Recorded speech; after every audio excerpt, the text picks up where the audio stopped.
నిన్న జరిగిన సంఘటన దేవిరెడ్డి సుధీర్ రెడ్డి గారు ఎల్బీ నగర్ ఎమ్మెల్యే, నేను ఒక హస్తినాపూర్ కార్పొరేటర్, గిరిజన మహిళను, నేను ఒక ట్రైబల్ ఉమెన్ను.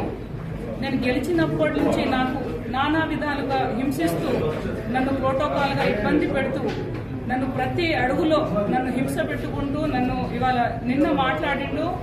హనీమూన్ అనే పదానికి నాకైతే అర్థం తెలియదు. మరి ఒక భార్యాభర్తలు చేసిన వాడికి వేరే వాళ్లతో అంటగట్టి నన్ను కించపరిచేలా చేసావు. మరి అదే నీ ఇంట్లో నీ కోడలు ఉంది, నీ భార్య ఉంది. మరి రాజకీయ 30 సంవత్సరాల నుండి ఎవరెవరితో హనీమూన్ చేస్తే నువ్వు ఎమ్మెల్యే పదవిలో ఉన్నావు సుధీర్ రెడ్డి. నీ పదవి కావాలి అని వేల కోట్లు లక్షల కోట్లు ఎక్కడి నుంచి సంపాదించుకున్నావు?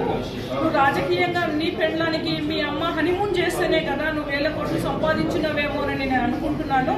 నీ ధ్వనికి సమాధానం చెప్పాలి. నేను ఒక ఎస్టీ మహిళని, దీనిపైన నీకు కేసు పెట్టి ఎస్సీ ఎస్టీ అల్ట్రా కేసు పెట్టేసి నీకు పోలీస్ స్టేషన్లో లాగడం కంపల్సరీ, నీకు శిక్ష పడేలాగా చూస్తాను. ఇప్పుడు మా కమిషన్ మేడం శారదాకు కూడా మేము లెటర్ ఇవ్వడం జరిగింది. మీపైన కఠిన చర్యలు తీసుకుంటామని ఆమె హామీ ఇచ్చారు. ఒకవేళ దీనిపైన ఎలాంటి తీసుకోకపోతే నీ ఇల్లు ముట్టడించడం ఖాయము, నీకు చెప్పు దెబ్బ కొట్టడం ఖాయం.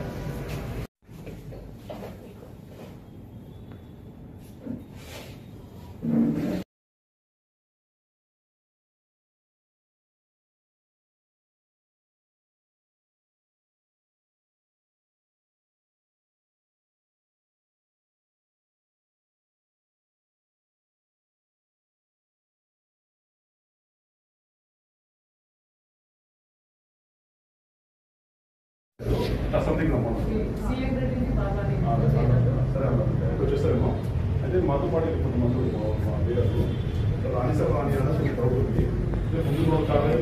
అందరికీ నమస్కారం. జై తెలంగాణ, జై కాంగ్రెస్. మరి నిన్న జరిగిన సంఘటన చాలా బాధాకరమని తెలియజేస్తా ఉన్నాను. ఎందుకంటే బానోతు సుజాతక్కపై మరి ఎమ్మెల్యే సుధీర్ రెడ్డి గారు చేసిన వ్యాఖ్యలు నిజంగా సిగ్గుచేట అనిపిస్తా ఉంది. మరి ఈ రోజు మహిళా కమిషన్ కి రావడం జరిగింది.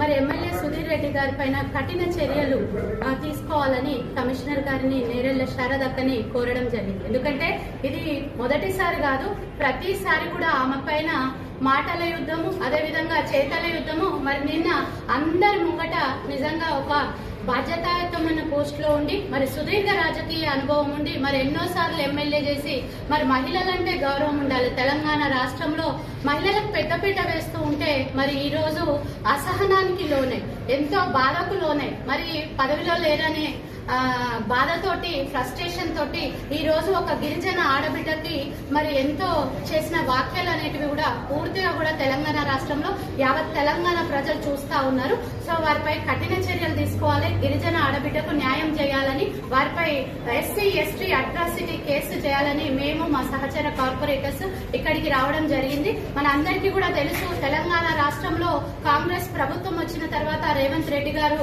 మహిళలకు పెద్దపీట వేస్తా ఉంటే మరి అపోజిషన్ పార్టీ వాళ్ళు మహిళలను కించపరుస్తా ఉన్నారు. మహిళలకు రోజు రోజుకి కూడా మరి మహిళలు ఏదో పెద్ద నేరం చేస్తున్నారని తన ప్రతి సంవత్సరము గెలిచి 4 ఏళ్ళు అవుతుంది, 4 ఏళ్ల నుంచి కూడా ఇదే పోరు నడుస్తా ఉంది. దీనిపైన ఆయన పైన ఎటువంటి చర్యలు తీసుకుంటారు అక్క అని మన శారదక్కని అడిగితే ఖచ్చితంగా కఠిన చర్యలు తీసుకుంటారని తెలియజేయడం చాలా సంతోషం అనిపిస్తుంది. ఇట్లాంటి కష్టాలు కన్నీళ్లు మరి ఎటువంటి ఆడబిడ్డలకు మరి కార్పొరేటర్స్ కి రాకూడదని మేము కూడా వారికి తోడుగా ఈ రోజు ఇక్కడికి రావడం జరిగింది. జై తెలంగాణ, జై కాంగ్రెస్.